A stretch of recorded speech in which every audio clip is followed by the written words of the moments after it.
Well, hey there, welcome to the Five Factors Podcast. My name is Matt Adair. Hope you're doing well. I'm actually recording this opening late on a Saturday night. I just got back from a week at the beach with my family and some of my wife's family. I had a fantastic time just kind of gearing up. When we release this on Monday, June 30th, my kids are about to start school in 2 days on August 1st. And so we took one kind of last run down to the beach, down to the Gulf Coast, had a fantastic time. But I wanted to come back and shoot this opening because I'm really, really excited about the conversation that I'm going to share with you with my friend Vic Doss. Vic is not a celebrity pastor. Vic is the college pastor at Watkinsville First Baptist here in Georgia, and he has had an impact on thousands of college students. And so while you might not know the name of Vic Doss, a lot of people in the Athens area do, and a lot of people have been impacted by Vic. He has become one of my closest friends, a man I consider to be one of the closest people to me in the world. But the reason I wanted to have this conversation is because when we think about the five factors of leadership, and if you're brand new to the podcast, the Five Factors podcast is a conversation about leadership, and it isn't primarily about the tactics of leadership. It really is going down to what my co-founder Tal Prince and I believe is most significant in leadership. That if you want to lead for a long time, and if you want to be as good as you possibly can be, then the single most significant thing that you must do is to invest in your personal health. That means that you need to invest in your mental health, your physical health, your relational health, your spiritual health, and your vocational health. We really believe that if you invest in those five factors of leadership, then you're going to develop things like resilience, presence, stamina, ambition, and hope. All things that are absolutely critical and vital for your ability to thrive as a leader. And so this conversation with Vic is just us really talking about the last year of his life and about the transformation that God has done in every single area of his life. Now, the lead here is that Vic has lost 50 pounds in the last year, and he's going to tell you the story behind why he did that. And we didn't get into the tactics as much about how he did that, but I think most significant is why and how that connected to other aspects of his life: his marriage, his parenting, his spiritual relationship with God, his emotional health, as well as his vocational ambition. And he's going to talk about what he's done and how he's led the charge to reach thousands of students and the transformation that has happened in their entire church because of that. And he's going to talk a little bit about why he likes Oprah Winfrey so much. So this is a fantastic, fun conversation between two friends. And so I hope you'll pull up a chair and take a listen. And my hope and prayer has been that this conversation will be a catalyst for your own transformation in whatever it is that God wants to do in your life. So here is my conversation with my very good friend, Pastor Vic Doss. Hey Vic, how you doing? Hey buddy, I'm good, man. We're both sitting here drinking coffee, and Yes. I take my black, and you don't take yours black.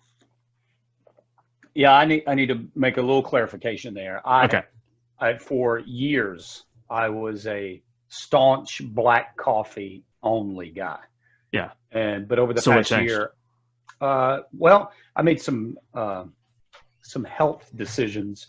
And now, this is going to sound crazy, I made some health decisions, so now I take at least 1 cup a day with a lot of heavy cream. Yeah, so when we're out somewhere... Sounds healthy, doesn't it? When we're out somewhere, it's usually what you're asking, and usually you end up disappointed because very few places are going to cover, have heavy cream available. Yes. But yeah, talk a little bit about why that specific... What are the benefits for you of heavy cream, not half and half, not skim milk, not non-dairy creamer?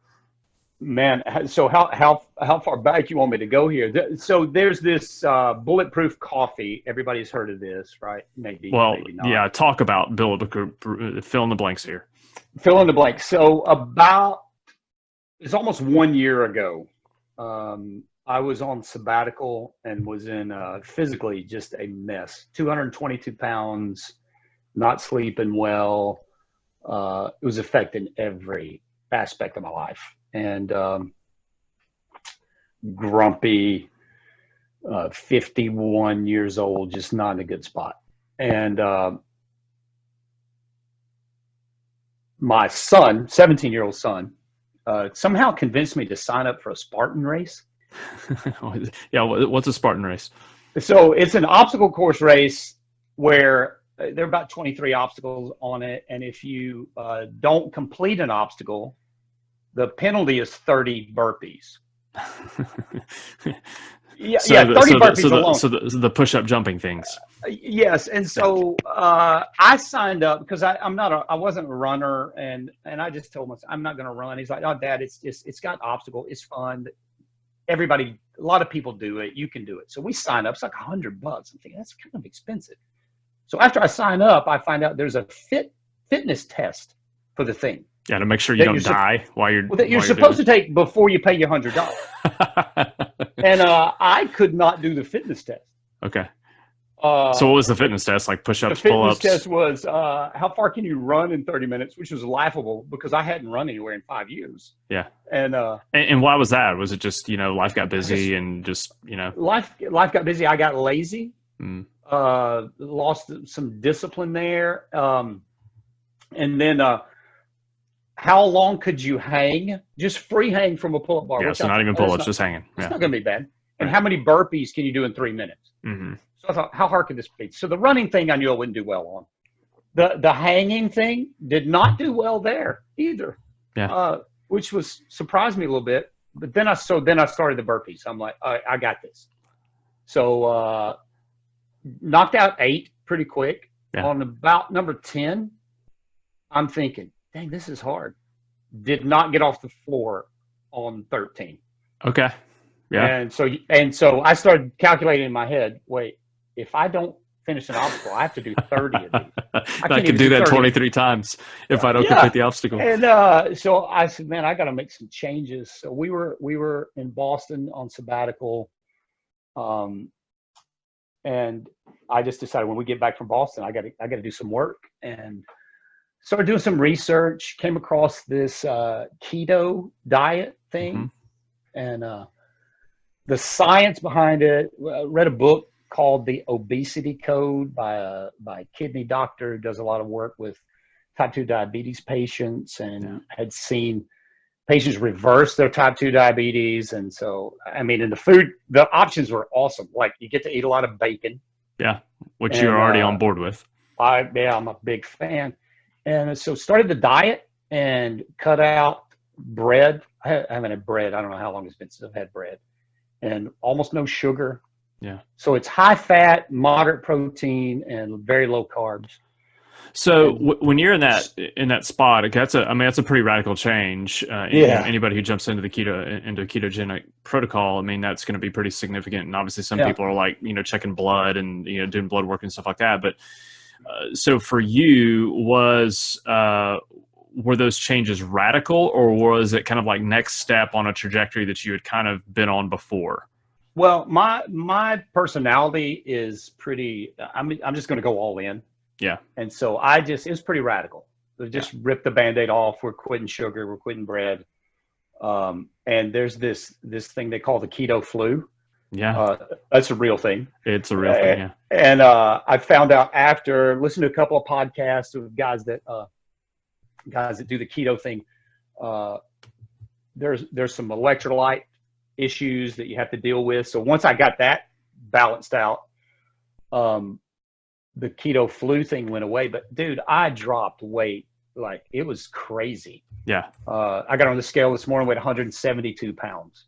Right. In a year. So that's 50 pounds. Yeah, 50 pounds in a year. And I mean, like I know Mark Sisson wrote a book called The Keto Reset Diet, and one of the books I read, spectacular book. Yeah, and I think really helpful. I mean, in terms of that kind of keto flu effect, kind of walking you into it, and not necessarily your approach to jumping off the cliff, but I read that 3 months after I started. Yeah, you're like, great, thank you. In the mysterious providence of God, you just wanted me to suffer. Yes, a little bit of suffering helps. So you make that shift, and because of the race, in some sense, but needing to make changes. But so what else is going on for you to go? I mean, to make that kind of a radical shift, I mean, there have to be a few factors that are happening where you're just going, we need to change something here.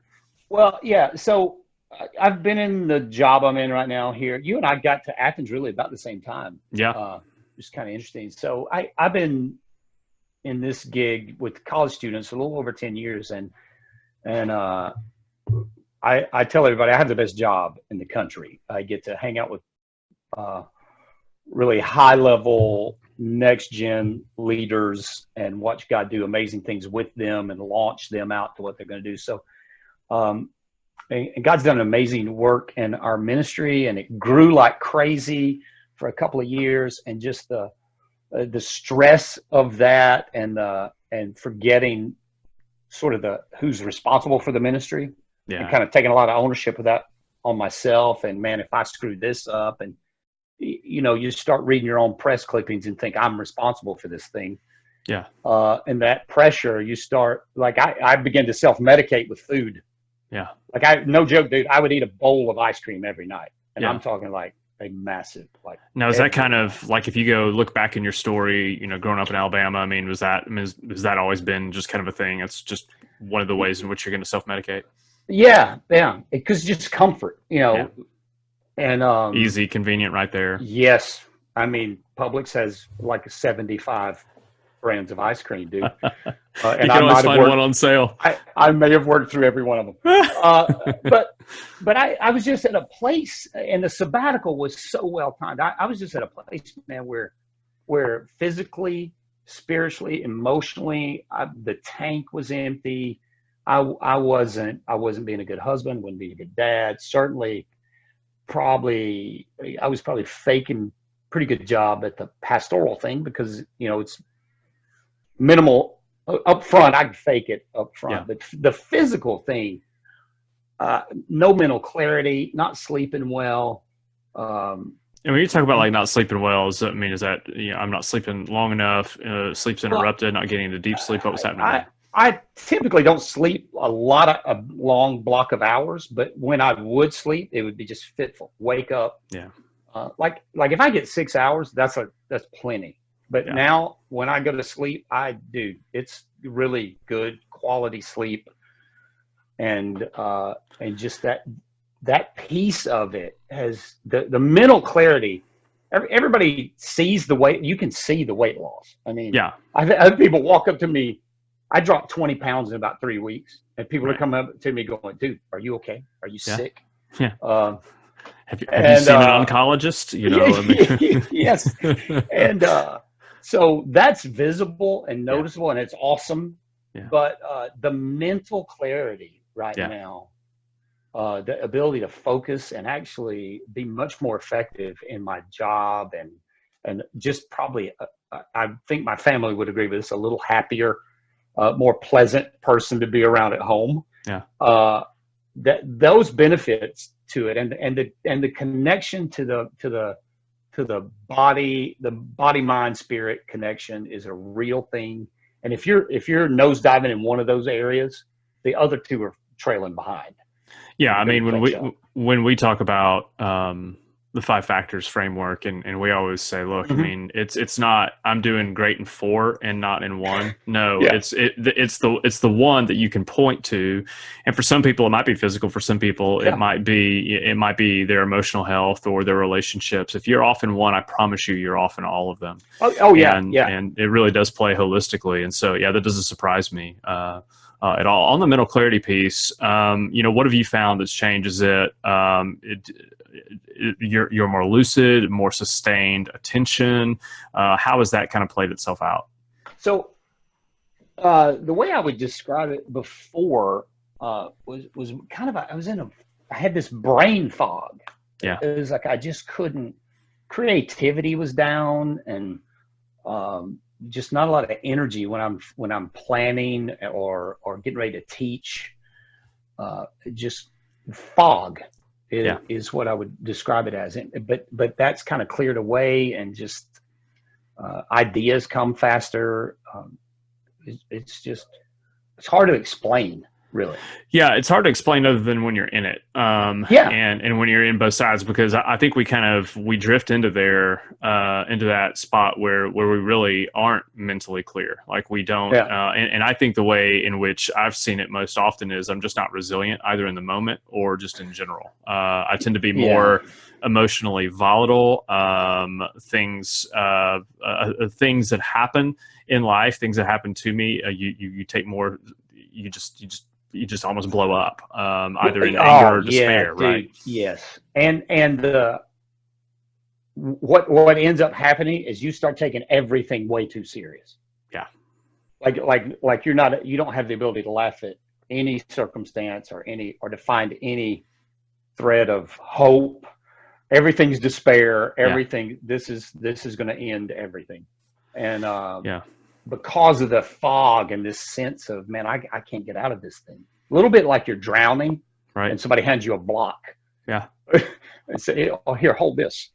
Yeah, and so for you, it's like the part of that is just eating a bowl of ice cream every night. I mean that's the trigger, right? I mean, I was talking last night. We had some people over, and I know this at this point. You are my elder by 10 years. But even at 42, like I know that like last night we had some people over.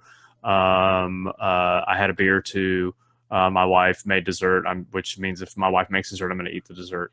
And I just knew, like I knew going to bed last night, and I was tired, but I knew I wasn't going to sleep as well. And I could look at my numbers this morning and go, yeah, I didn't sleep as deeply as I normally do. And so there very much is that, impact physically just on your sleep from what you eat. But then, even that sense of mentally, and part of it like is that connection to sleep. Like you don't sleep as well. So then you are tired and fatigued. Yeah. And then it just really does affect everything else. In terms of just kind of the emotional health and the impact that has on relationships, I mean, what were some of the things that just that lack of mental clarity and just that lack of mental resilience? I mean, how is it impacting things at home? How is it impacting kind of the work you were doing with other people? Just in ways you're like, I wasn't doing a great job in terms of my relationships because of all these things that were going on. It typically... and I know you guys on the 5 Factors dealing with the cell phone thing. Yeah. So it's interesting to me that piece of technology that you hold in your hands can also become sort of medication. Yeah. For you. You find affirmation in, how many likes you're getting, what's happening on Instagram, and even at 52 years old, which seems bizarre. Right. Like that's still a pretty good drug. Yeah. Dopamine knows no age. You got that right, bro. And so it was manifesting itself in my relationships with my family, with my wife, my kids, in that I was detached, like not in the moment. And it was really clear in Boston. So my wife and I have a week in Boston. Free place to stay, one of the great cities in America, on sabbatical and no responsibilities. And we're in the north end of Boston, one of these little open markets, and we're walking together, and I've got my phone out. And I'm not even aware of this. I got my phone out, I'm taking pictures, and I turn around and Cynthia's not with me. And I can't find her. And when I find her, she's standing back because she's very introverted. She doesn't do the crowds well. Right. And she's standing back away from me, like against the wall in the shade, like visibly upset. And she brings up the whole, man, you're paying more attention to your phone than me. We're in Boston. And I got offended by that. I'm like, what are you talking about? I'm not. No, I'm not. So we get back to where we're staying, and we have a massive argument. It was bad. And in that moment, I basically said, screw it, threw the phone and just said, I'm not even going to use the phone. And so I think from that moment, from that argument until sabbatical was a month long, I probably went 20 days without even picking it up. Just off of that one interaction and that. Of that one interaction, because part of me was like, she's right. Yeah. Because she had as we've already determined, you don't do anything half-heartedly. So all in. That's right. I just chunked it. I'm like, yeah, all right. And dude, it was shocking. Almost as much as the diet thing. It was like, oh wow, I'm starting to notice people around me and interacting with, because when you're holding that thing in your hand, it's hard to be all there. Yeah. And it began to change. Like that was probably second, third day of sabbatical while we were in Boston, and it changed the rest of the week. Wow. Just freed up. Now, re-entry back into the real world when I picked that phone up was nuts. Yeah. Uh, And so what was that effect like? I mean, I know some, we just did an episode a couple of weeks ago on, taking a 1 day detox and things like yeah, that. But you're talking about taking a more extended break. So talk about a little bit what reentry was like. So the first couple of days back at work, I actually forgot my phone because I just got used to not having it. And like people would be like, I've been texting you all day. I was like, oh yeah, I don't have my phone. And so other people's expectations of I can't reach you 24 hours a day, 7 days a week. What's wrong with you? And I was like, nothing's wrong. And it's easy to slip back into the I've got to be accessible thing, but which is why I think that the podcast you and Tal just did on the how to control your phone and not let it control you, very helpful. Yeah.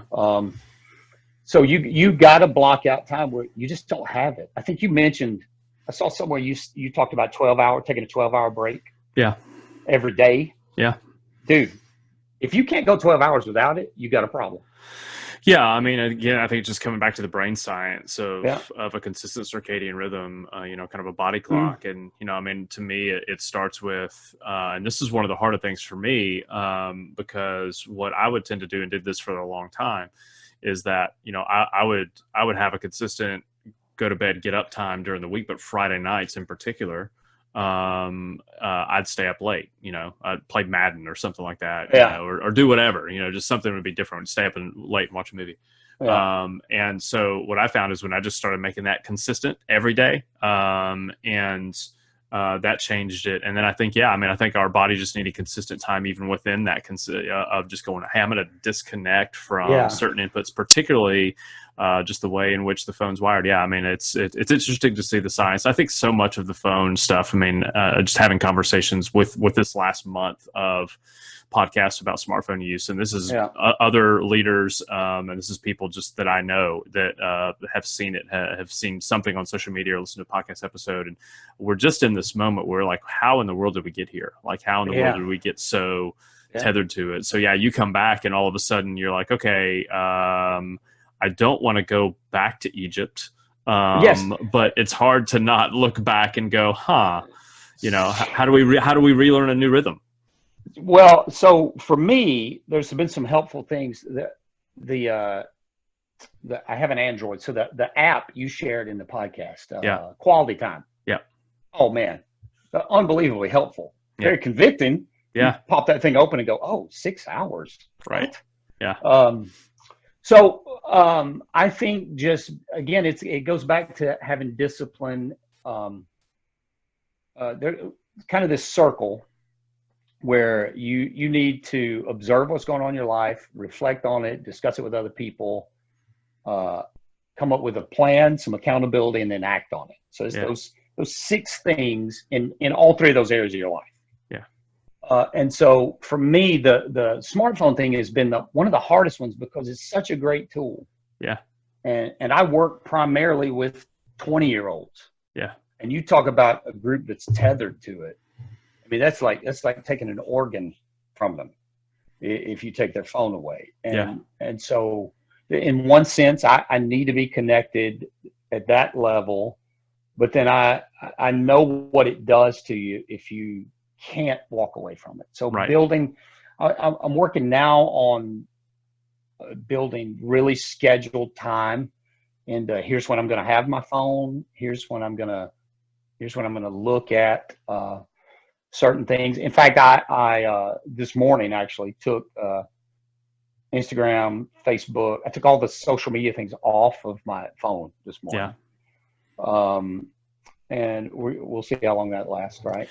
Well, it's interesting, when we put together this new resource that we've put, the healthy practices of leaders. And again, if you're listening to this, you can go to 5factors.net/leader and you can go pick that up. And that is, or get in the show notes. And so we asked 7-8 different leaders. Matt Chandler is one of them. And one of the questions that we ask everybody who is in that, we said, hey, what's one thing that you've done that has made the biggest impact on your overall health? And he said, taking email, social media off of my phone. Yeah. And so talk a little bit about just the what you're hoping the impact is going to be, because we're on day zero of this project for you. But in terms of your intentionality, maybe what kind of led you to that decision and kind of what you're hoping to see out of that. So a couple of things, because I'm a year into this, the physical piece of it, yeah, which has been amazing, and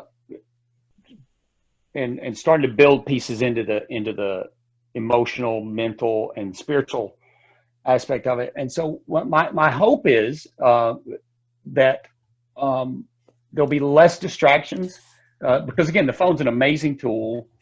But when you have all of that in your hands all the time, the tendency to, I'm just gonna peek at Instagram or Facebook today. Well, 25 minutes later, you realize you're reading some article about, spoilers in the next upcoming Marvel movie, and you're down some rabbit hole you never intended to go down. Yeah. And so I'm hopeful that distraction's gone.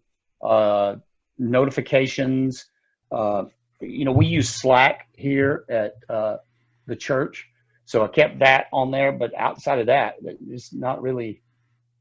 And do you keep notifications open on Slack, or I have actually set where it goes to sleep. Notifications go to sleep at like 6 o'clock every day. Yeah. So if somebody sends me one. I mean, there are a handful of people that know, if you need to get me, here's how you can get me. But outside of that, it's just, I'll see you in the morning. Yeah, I know that. Slack has been kind of revolutionary for both at our church and in the business, because it's just the number of the percentage of emails that it has removed from our ecosystem has been huge. I was actually talking to a friend of mine, and he was talking about he's on a large staff, like 1,500 people at their church, and everything is still email and internally. And it's like a reply all. It's like, hey, like, will you let us know what your hours are going to be? Do you want to work remotely? You can work remotely, that's fine, but let us know when you're doing that. And people hit reply all, and it's like, it's like this is to everybody who's on staff. Yes. So you're like from the lead pastor to the assistant to the departmental janitorial service. It's like everybody, and so that's a little bit of chaos. So again, if you're listening to this and you haven't looked at Slack yet, I think a lot of people are, but if you haven't, it really does change. Good. Yeah, we use it a lot. Just the distraction piece, just trying to remove that, and because as our ministry grows, and you and I've talked about this, as I get older, trying to turn a lot of what I do over to other people and have influence with them. I need less distractions. Yeah. So the time spent you can focus on it. So I can focus on that, and the family time. I just know what it did for the relationship for Cynthia and I when I just didn't have that phone for weeks. Yeah. It was unreal how much it helped. And so, that was a huge piece of it, was that piece of sabbatical where I just didn't have the phone. Yeah. And so now trying to build some safeguards and how do I own the phone instead of it owning me? Yeah. In terms of that change for you, how was that shaped in terms of parenting and phone use at home? How has that shaped your interactions? I can imagine like it's necessary for you to lead the way on this, but how have you encouraged or laid down the law with your 4 kids in terms of, hey, here's how it's going to be?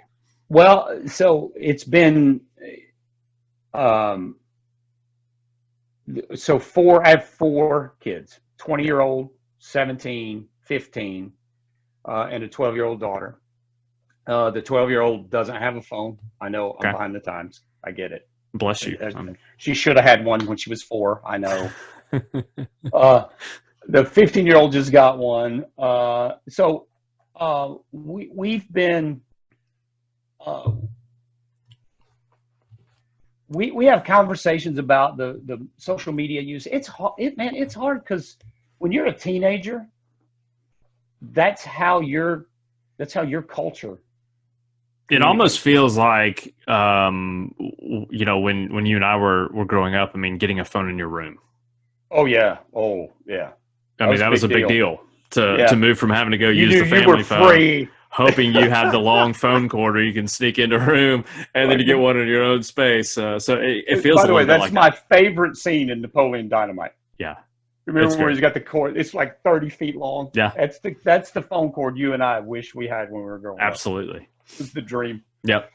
But so having those conversations with the kids is just like, you know, uh, we kind of say, look, we want to have the right to at any moment, anybody in the house say, hey, let me see your phone. So there's some open accountability there. When we're talking with each other, let's put the phones face down. It's just simple things like that. We're in the middle of a remodel at the house, so rules are kind of loose right now at our Yeah. place. Everybody just survive and come out Everybody the other just side. look. We're trying to get through to August. That's all. Yeah. We're just trying to get to August. But we've talked about we haven't done this yet, but having a basket, like in certain hours of the day, everybody's device goes in that basket, and we have to be human beings where we actually look at each other and talk to each other. So Cynthia does a great job with that stuff and kind of leading in that. So, I mean, we're still in the process of trying to figure this thing out. I think pretty much everybody is. I mean, I really do feel like that there are a couple of realities in our world that we are just kind of, it's almost like we're waking up going, how did we get here? And I do think, I mean, you know, think about just the last decade from where we were with the original iPhone into where we are now. And it's happened so quick and so fast that we're just playing catch up in a lot of ways. Yeah. I mean, you think about when I first got here, I'd been here 10 days when the plane hit the towers. Okay. In New York. Yeah. And so if that happened today, like on Twitter, there'd be 1,000 videos on Twitter. Oh yeah. Then not that many people had opted in, and so I drove home from the office to watch it. Yeah. On the news, and I wouldn't do that today. I'd sit in my office and pull it up on my phone. Yeah.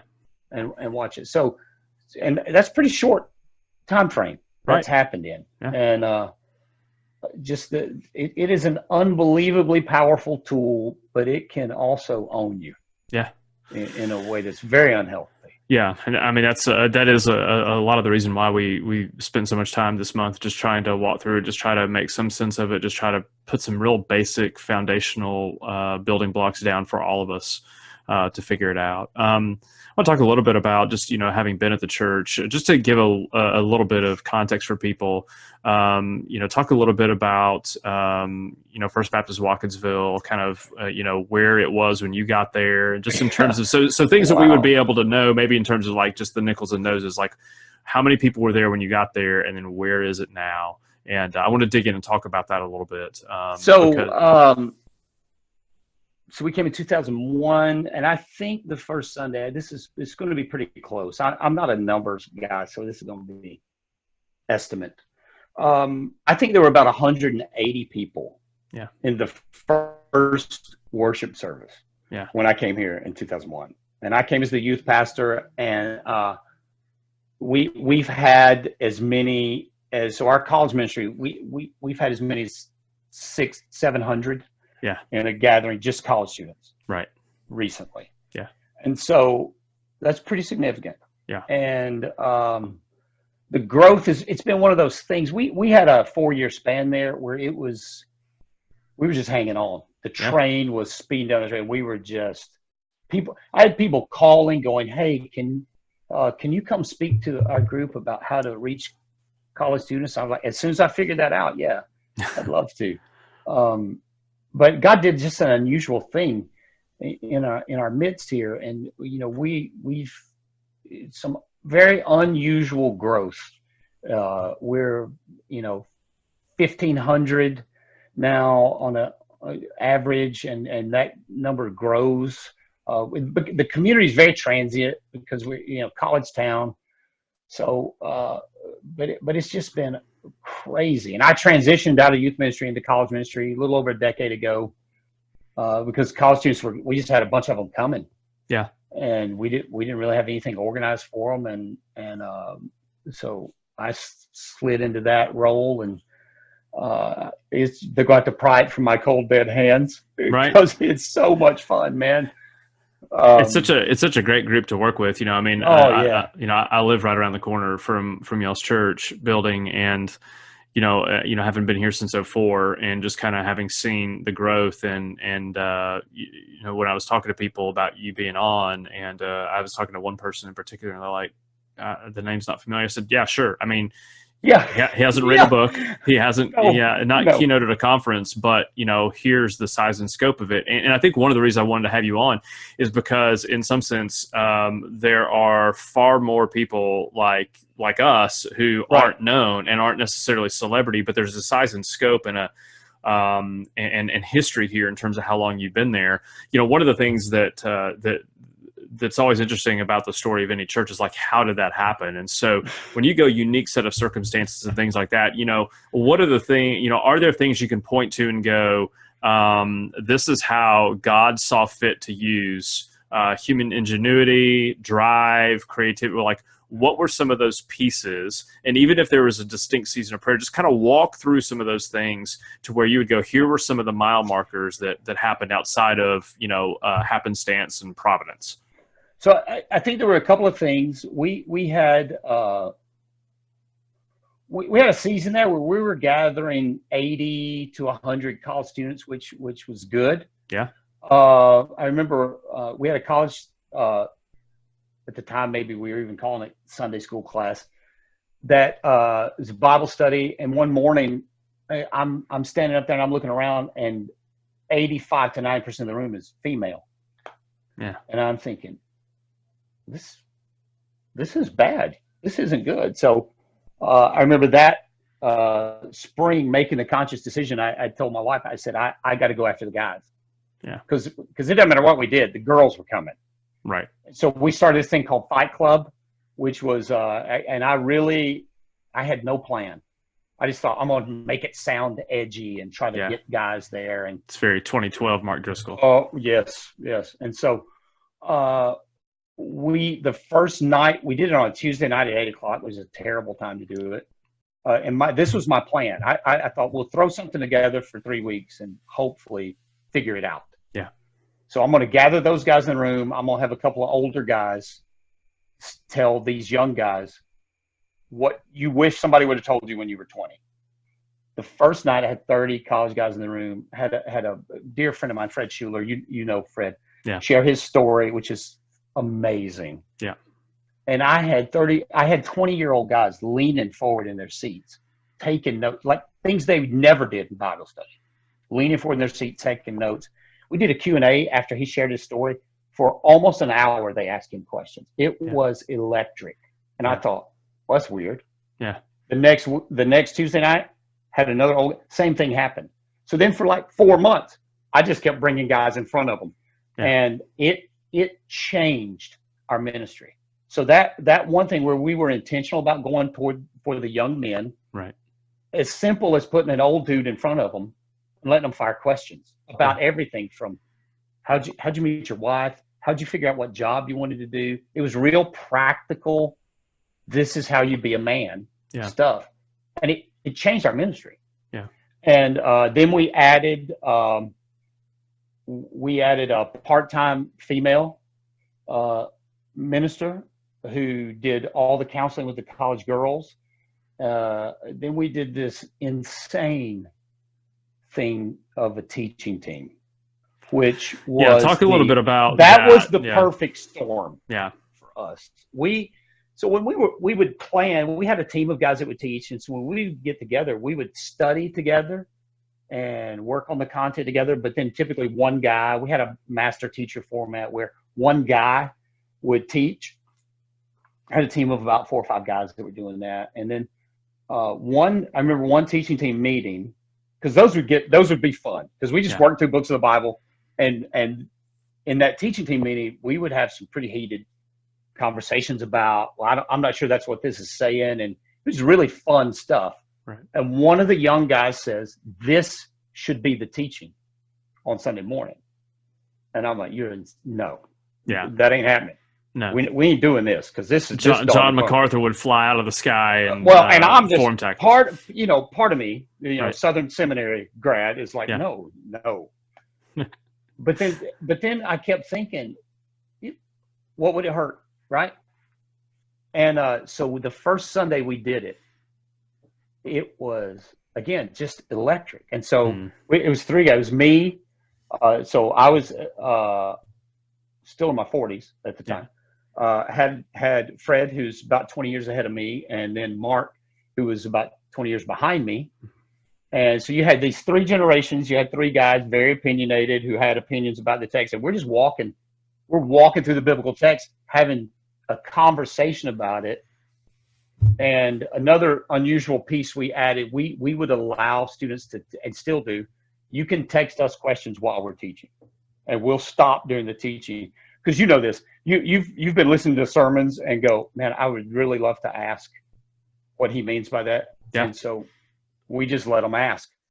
And sometimes we answer, and sometimes we just reserve the right. We do answer every question. Sometimes it's after in an email or a phone call, but so those things coming together, and we had a great team of, we do this thing called family groups, where we push college students into the homes of our church members. We had a great team, and just a perfect storm of, I think, really, we teach really well. We got great teachers, but that teaching team thing, coupled with the intentionality of going after the young guys and giving really special care to making sure the girls are shepherded well we've got somebody that can shepherd them, that's not a grumpy 50-year-old dude. Really, people, when people call and go, hey, tell us how you did that. And this is why I've never done a conference or a book, because I can explain to you what we did in about 5 minutes. Yeah. If somebody wants to go write a book about it, awesome, good luck. I'm just trying to keep the train moving right now.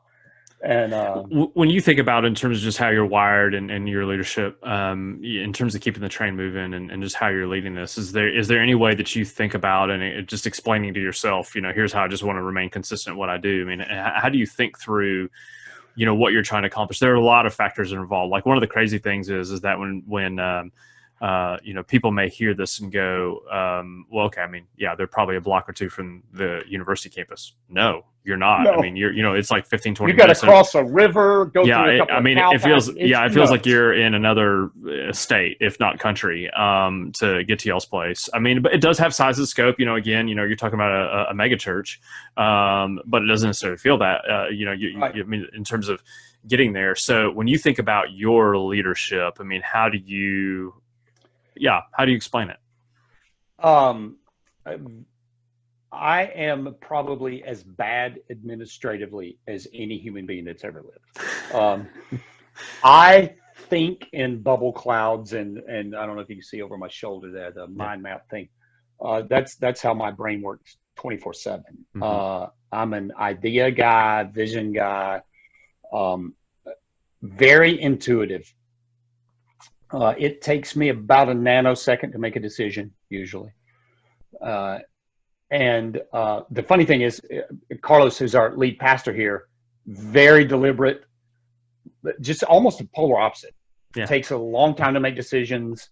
And it's been really great working with him, because it's helped me a lot to go, you know what, it may be okay for me to wait to make this decision. So what I'm learning, and I've heard a lot of guys that are running much larger ministries than me say something to this effect: you got to spend more time with fewer people to have a greater impact. Yeah.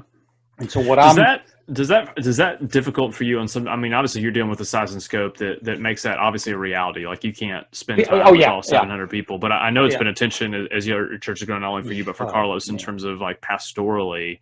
yeah, How do you navigate that tension of I am a pastor, and that means yeah. being and helping people? So it's the process of you've got to reproduce yourself Yeah, in ways where, um, and one of the ways it's helped us with our college students is with our family groups.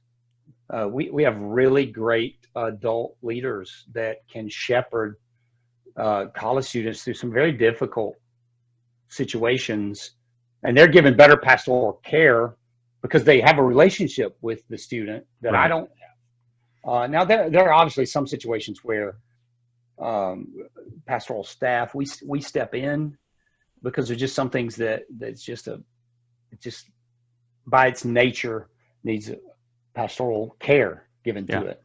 Um, but it's hard, man. It goes back to that. What got me in the bad spot? Like, hey, look at all these people in this room, man. They need you, and you start believing you're the only guy that can do it. You're going to end up hurting yourself and everybody around you. And so yeah. you got to find people that have a certain gifting that God's equipped them. If we really believe the Bible, God's given these people spiritual gifts, and the Holy Spirit operates in them, and they're supposed to do the ministry. And my role is to equip them to do it. Then, if we can just remember that and do that, it'll help everybody.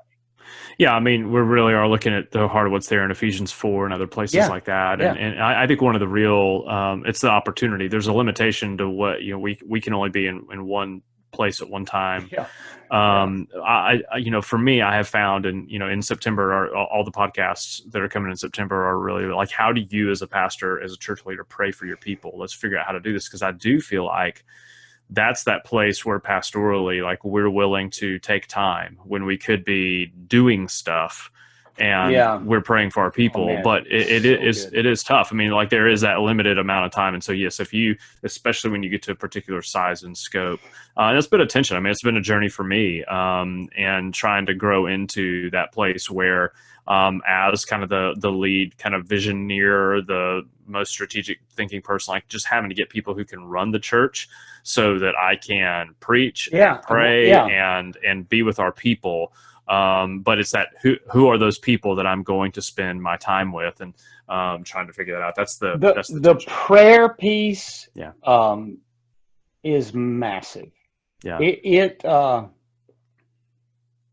because here's the reality: once you get to a certain size, um, there are things you can do to just maintain, sure, yeah, and you forget a lot of prayer and a lot of the Holy Spirit showing up and yeah, doing some stuff got us where we are, and if you just have to remember to lean hard into that. None of this happened because of me. I'm just a yeah. farm kid from Alabama that got dropped into Athens, Georgia, and And one of the God simple did some things for me crazy that has things. helped me in this, is the fact that I know for a fact that I can't change myself. Yeah, So there's no, like, internally. So there's no yeah, way, and I think yeah, it may have been reading. It might have been Frederick Buechner, and just reading in terms of the change that we can create. Like, God creates man, and He gives us the ability to build and create things. But mm, we can create phones. We can build yeah, bridges. yep, What we can't do is change anybody's heart. And so I think that what you have to deal with, at the size of scope that y'all are, that we all have to deal with in pastoral ministry, is there are frustrations that we have. Like, it's the more people that yes, you have, the more frustrations you're going to have, and some of those things get compounded on themselves. Like, this guy I was talking to is at this 1,500 person church, and we were talking about the number of people that are, in our church of hundreds and their church of, 1,500, in terms of just the sheer number of people that are involved helping to run the thing. yes, Like, we almost have the same number of people. And so, like, you can create crowds, and that creates the yep, frustration. So, like, unless we pray, then it's almost like we're just going to drive ourselves crazy, yeah, or we're going to run people off, because we're inevitably going to try to use all of the means that we have available, right, and trying to persuade people as followers of Jesus. And the truth is, like, He's got to do it. I mean, like, yeah, if the Holy Spirit yeah. doesn't make that change, then we're And up a the creek. crazy thing is, when He does, It's awesome. Yeah. And you could just have to point it and go, well, I was just kind of here and trying to be available and a conduit for the Holy Spirit to flow through and be obedient to what I feel like God's called me to do. And this, a lot of trust, a lot of prayer. I typically take one day a month where I get away and pray. I don't do a lot of administrative planning because I'm not really administrative. Right. But it's just, God, where are we as a ministry? What do you want us to, what's next for us? Is there something we need to do? And just try to take a whole day and just pray. I pray for everybody on our team on that day. I pray for, events surrounding. I pray for the university. There's specific professors. I pray for, so it's a day, one day a month where I just unplug and get away and go, all right, God, you know what you got on this end. Right. So you better do something. Yeah. Or this thing will crash. Yeah. And so that's important, I think, too, just to realize it's okay. That one day away is probably the most important day of the month for our ministry. And it's something we know. And I think it's interesting that certain groups, I think we all have strengths and weaknesses in terms of what we do. And I think one of our, from a broad Reformed tribe, let's take it out to its nth degree. I mean, prayer is not a strength of ours. It isn't something that we really lean into, which is it's curious why we do that. Having worked with college students, I think because there's biblical precedent about being concerned about the next generation, things like that. So it's probably always been there. But we look at college students, and a lot of us will look at the numbers of the decline in church attendance and belief in historic Christian orthodoxy and things like that. What are some of the things you're noticing? And you and I and the students that we have in our churches, we're kind of getting some unicorns in terms of there are 40,000 college students on the university campus, and we're kind of getting the freaks. Right. And so we know that. But, they walk in with the study Bible and quote John Calvin. But even maybe in the past 5 years, I mean, what are over the past 3 to 5 years, what are some of the things that you're noticing when it comes to discipling college students that you're having to rethink and reimagine about what it looks like to help people follow Jesus? I think the one thing we've got to get away from is this idea that you have to get them on your church property. Yeah. And in your church building. Yeah. I mean, that's now do you want them to come be part of the local gathering? Yes. Yeah. But that can't be the initial draw. Right. So it really, I think, goes back into this kind of, you've got to, so the students we get, what we're trying to say to them is, you are the missionary in your organic chemistry class. And you be the best organic chemistry student you can. Yeah. The people that are sitting around you, love them, build relationships with them. Because here's what we've learned. They have spiritual questions. Yeah. They want to talk about it. They don't put the stiff arm up when you go, hey, would you like to talk about some spiritual stuff? They all want to do it. Doesn't matter what kind of background they have, because I think generationally right now, there's this sense of, because the world we live in, dude, it just looks crazy. And there's this sense of, man, I hope there's something better than this. And so when they're willing to talk about the prospect that there might actually be something better. Yeah. And so from a reaching college student standpoint, it's what we're trying to say to our students. You go be on mission where you are. You love them. Try to get in gospel conversations. You don't have to go through the Roman road with them the first day of class. Love them. And ask them how you can pray for them.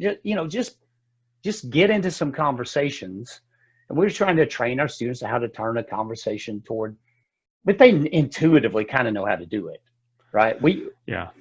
And so just trust in them. It's a little bit, college ministry is kind of terrifying. When you get to the scope and size we are, there's a little bit of, you turn 20-year-olds who have a lot of zeal loose and with not a lot of wisdom. Yeah. Sometimes you got to sweep up some broken glass. Yeah. And, but I had a seminary professor that would say, I'd rather hold back wild horses than drag a dead mule Yeah. any day. Right. And that's great unless you got 30 wild horses. Yeah. So It is the trick. I I mean, it does seem like part of the challenge is going back down to, hey, so what does it look like to help a college student follow Jesus? yeah And you know, and part of it is, as you said, it's meeting them where they're at, which is either being on the campus or not expecting all of the information to be distributed on your church property. Especially, again, it's one thing if you're 2 blocks from the heart of UJ's campus. When you're 20 minutes away, you really have to reimagine it, or you're just going to frustrate yourself. And again, we just got a great team. Like our core students, and I really think I go back to those early days when we started to see things really kind of happen. We started spending more time with the leaders, and developing them, and just trusting them to go do what we were saying. Right. And so there's a lot of trust in our students. They love what we do here. And do you have to spend a lot of time clarifying that for them? You know, I mean, I think so much of it's, you know, the way that I've said it is, if I'm, what I really want to see is a not a top-down organization, but a bottom-up organization.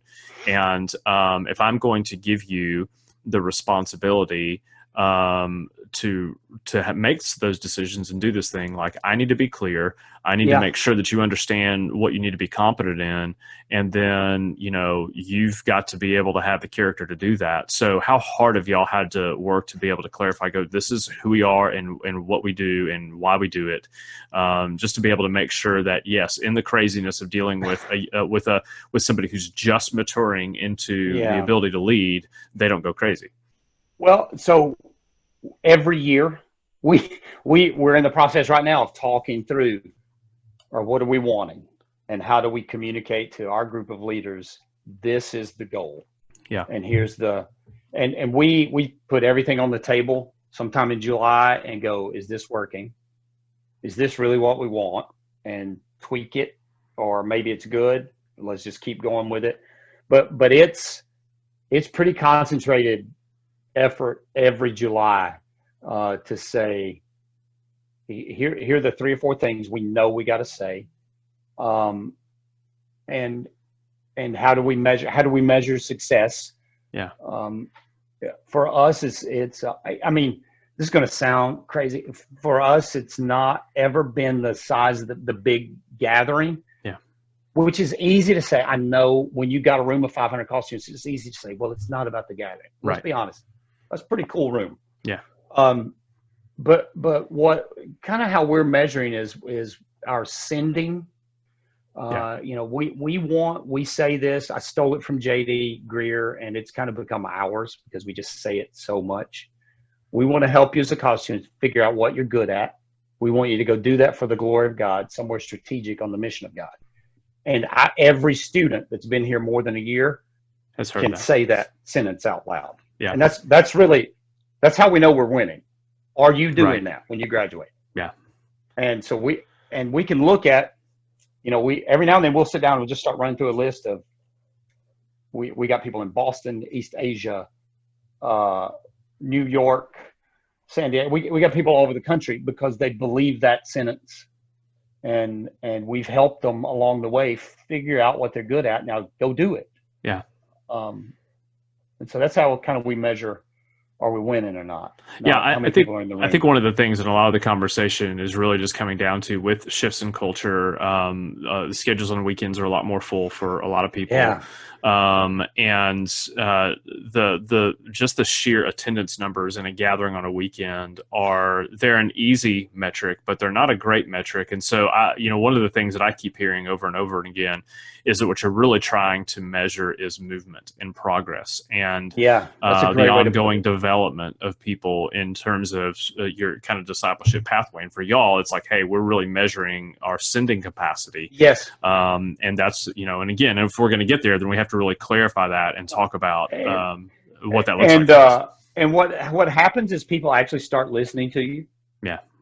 And you turn around, like we just had a summer, man, where we had about 4 very key leaders say, God's calling me here, Yeah. which was away from here. And it creates this really, wow, okay, God, we gave them away. Yeah. So Well, what do you got next? it's the Kind of stories that thing. make the biggest difference, right? It's like when people Yeah. see somebody's life doing that. I mean, again, one of the reasons I wanted to have you on here is because, as we talk about the importance of investing Yeah. in yourself, in your own health holistically, we can give you we could put it into a package and help Yeah. people understand it. But I think when you see it lived out through somebody's life, it really makes a difference. Same way with, students going across the country or across an ocean to another part of the world. Or across the street. Yeah. Yeah. Yeah. And here's the reality. Full circle back to the whole health issue. I mean, it is a fantastic job I have, and with the way healthcare is and modern medicine. I mean, I could get another 30 years, Mm-hmm. and I want to be good at it. Yeah. I may not be doing college ministry in 30 years, but I want to have energy and clarity of thought and passion to be able to keep pushing the generations behind me to, Jesus is worth living for. And man, life it's fun. Yeah. And let's just go at it, grab it by the throat. And because 1,000 years from now, we'll all be hanging out together. Yeah. I mean, it's that's really after. I mean, I think so much of having been in this for 20 years myself, having seen a lot of friends not be able to continue doing what they do or just not even make the most out of their day. I mean, so when we come back and we talk about what we're trying to do with this podcast, with what we do, is we talk next month about coaching and 5 Factors coaching. We really just want to help leaders thrive. Like what you just said is, I want somebody to go, look, I want to be the best I can be for as long as I possibly can. Yeah. And in some ways, what I keep coming back to are just the basics of don't overthink this. These different aspects of your life, your spiritual health, your physical, mental, relational health, your vocational health, like how do you do that in a way that it's healthy, and healthy is going to give you the best chance to succeed. Now, before I let you go, we've been sitting here drinking coffee, and for those of you on the YouTube channel, you've been seeing Vic drink out of the Oprah 2020 mug. We are at we talked about these moments in which we turn around and find ourselves and go, how in the heck did we get here? How did we get to me holding an Oprah 2020 mug? Yeah, at a First Baptist Church in Fox News country. So talk a little bit about just kind of how in terms of when you look at the world in which we're living and occupying and the church that you're helping lead, what are you trying to help your people figure out or understand when it comes to this part of our world? I mean, right now it feels like politics is everything. Politics is everything right now. Yeah, you're right. But it's not. But it does seem critical. It does seem like when if Abraham Kuyper was right and every square inch belongs to Jesus, then politics does too. So as you think through it, because really the last 2 years, really since the 2016 race heated up, I mean, it just began to become this bigger and bigger deal. How are you? How is your leadership at the church trying to navigate and go, and how do we help our people follow Jesus here? So it's been interesting. So as you said, it's definitely that in the vastly Republican church because of the county we're in. Yeah. But then you throw 500 college students into that mix who are being heavily influenced by a culture that leans much more Democratic. Yeah. And so we've tried to really stay away from the political conversation from the pulpit, from any of our teaching environments. And the reality is, and I say this to our college students all the time, we follow a resurrected Jewish carpenter, right? And in the end, a Republican or a Democrat isn't going to be what saves us. It's and you can hitch your wagon to one of those two things if you want to. I think I'm going to go with my guy. the Jewish Yeah. carpenter, Yeah. because he's sitting on a throne that rules over eternity. Yeah. And so trying to get people to see, here's the thing that concerns me. We can't have civil disagreements anymore. No. Like people go berserk. Yeah. Like you can't disagree either side of the aisle anymore with, like if a Democrat happens to have a good idea and a Republican you can't acknowledge it, or Right. the other way around. And I'm just like, we got to get to a point, and I think the church is the place where we can say these political ideologies, we got to be able to disagree on some of this stuff and still love each other and have civil conversation about it. And right now in our culture, there's no place where that's happening. No.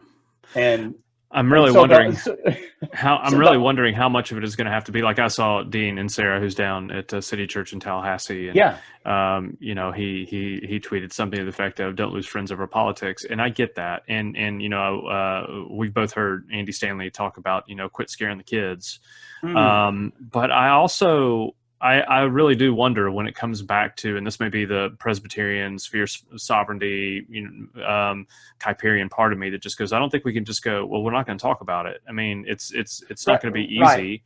Right. We've shared stories about my reality in terms of it, and I stood up in front of a group of our leaders yesterday to go, hey guys, so I want to clarify and ask for your help. Like all I'm doing here is trying to help us figure out, when it comes to this policy or that party, are we being faithful to the way of Jesus? Yeah. And good people with good conscience are going to disagree on policies about how to do that. Yeah. So when somebody comes in and tells me that that somebody who has a strong conviction about capitalism, that can't be the way of Jesus, or this person who's a socialist, that can't be the way of Jesus. I mean, we better be dealing with texts and history and not just the talking points we've gotten from somewhere else. But yeah, it's difficult for a lot of reasons. And I think that for me, I'm wondering how much of it is that the issue that we really go after is not a particular policy, and as I've thought this, is like we really have to go after fear.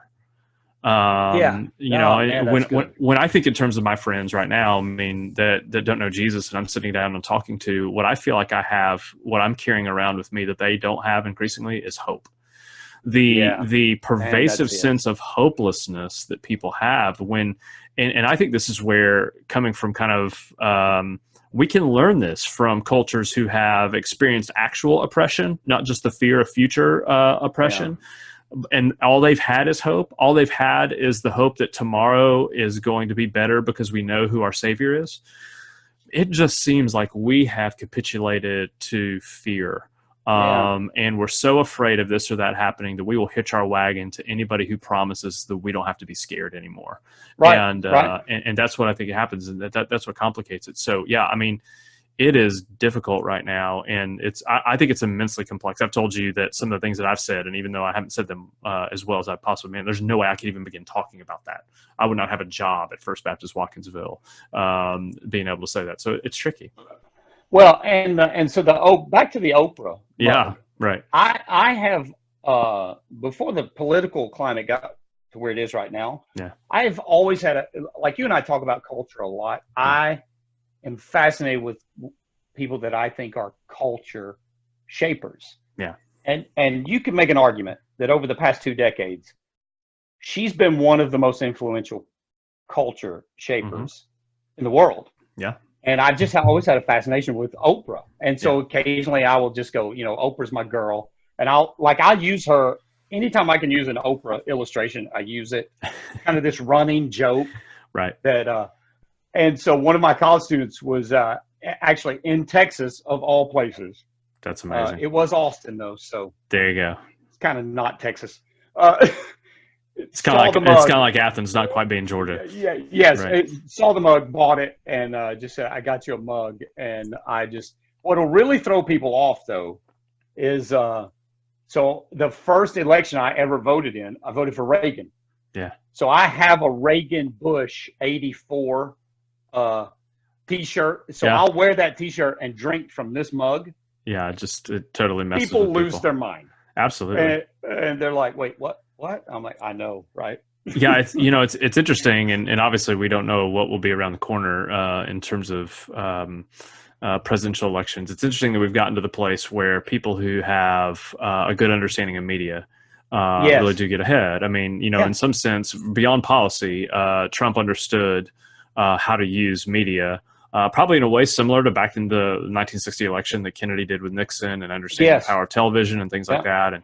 And so I think it's there, but I think even as communicators, preachers, and public speakers, I mean, a lot of the reason why the Oprah 2020 paraphernalia exists is because of the speeches she gave at that award show last year, and you just My go, word. just an If you're a unbelievable, communicator, yeah. and you haven't seen the first couple of minutes of that speech, go watch it. It Yeah. is spectacular. Well, it's just, And I mean, it's the power of story and narrative that I think yeah, oh, that we don't necessarily, depending on the kind of background that we have related to preaching and teaching, that we right. don't necessarily. I mean, I can remember being in Calvin Miller's preaching class at Beeson Divinity School, and him telling me, I think you should take acting classes.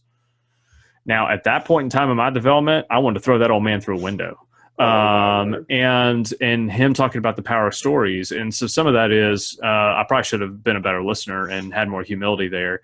But at the same time, he captured something that stuck with me, because I can still remember those moments, 25 years later, Wow. and going, yeah, it's right. And I think seeing the power of story, and you talk about the story of people going and living out what y'all are saying in terms of the sending capacity of a college student.